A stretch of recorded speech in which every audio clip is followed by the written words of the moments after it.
talking through sound, space, touch, when you're correcting your dog, unless we're giving a hard, I never, ever, ever want you to do something again, we should generally speaking, be trying to address not just the behavior that's presenting itself, but the dog's overall mindset and arousal at the same time. A single correction in and of itself, although valuable, doesn't necessarily address the overall arousal and drive that's occurring at the same time.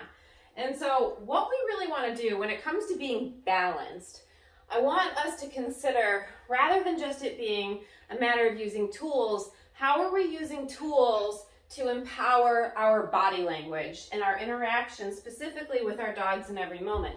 So when we're talking about a basic correction, something everyone can use as a guide is sound, space, touch. So if you observe dogs in a natural dog pack, you'll see that they use sound, space, touch for corrections.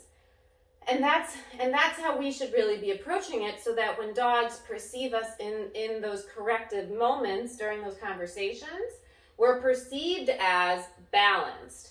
When a dog does not perceive another animal as balanced, it's less likely to take that animal seriously or respond to it with any level of deference or respect. And so we want to, in every interaction with our dogs, approach them from as calm, stable, and balanced place, emotionally and psychologically as possible. And one of the ways that we can do that is simply through how we interact with our dogs in the moment. And so rather than your dog getting into something and they get crazy and you go after them all intensely, we use sound, space, touch to balance our energy in these conversations. And so what it really looks like is sound being your verbal interrupter. So you can use the word no, you can use ah, you'll hear some people use a tss, tss, or something like that. You need to have some audible interrupter noise that you make. I tend to use ah or tss, tss, and no interchangeably. I also will use the word hey. So in this video, for the sake of the demonstration, I'm going to use the word hey, because that's what my pack has been trained with. It's what comes out of my mouth most easily in these corrective conversations. So you're going to first say whatever your word is.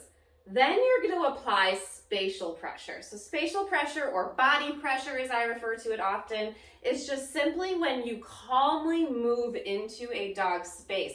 And it's not move near them or around them, right? It's us moving directly into a dog's space where they really perceive us as moving into them, like head on. Then, so we have sound pressure, right? We make a little sound interrupter. We start to apply spatial pressure. And then we have touch. Touch relates to your leash pressure or any physical pressure you may need to, let's say muscle pressure, that you may need to apply to your dog to get them to respond to that pressure appropriately. And the goal is, whenever we're imposing pressure on our dogs, that they naturally should seek to release that pressure. Dogs have that natural built-in opposition reflex. And so when it's engaged, they should naturally seek to back out of or escape and avoid the pressure that they're feeling. So throughout sound, space, touch, we give the dog 3 different opportunities to escape and avoid that pressure. So here's what it kind of looks like. If my dog is acting up on leash, the first thing I'm going to do is sound, space, touch. I'm going to go move into them, leash pressure, until they drop into that sit, right? And that wasn't with any e-collar pressure. Obviously, she's not aroused right now, but let's say she was aroused. Savannah, let's go. Let's say, or free. Yes, free girl, yes. Let's say she's all aroused. And then as soon as she's dropped back and calm, I turn off all the pressure and I move away. Release that spatial pressure. Release the physical pressure.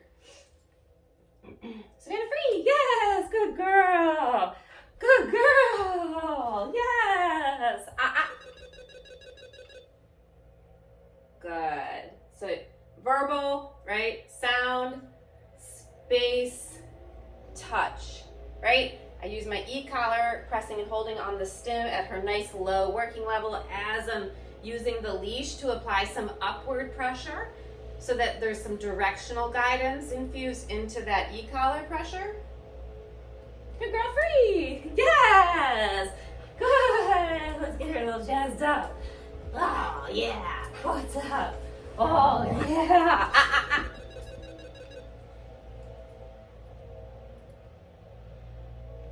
Good. Free. Yes! That's a good girl! Yeah! Oh, yeah! Good girl! Good! Yeah! Oh! Oh! Rah, rah, rah, rah, rah, rah.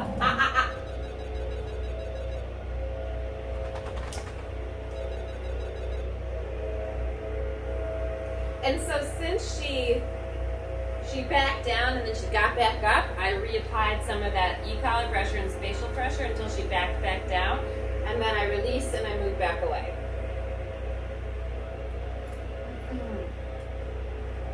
Good girl, free! Yeah.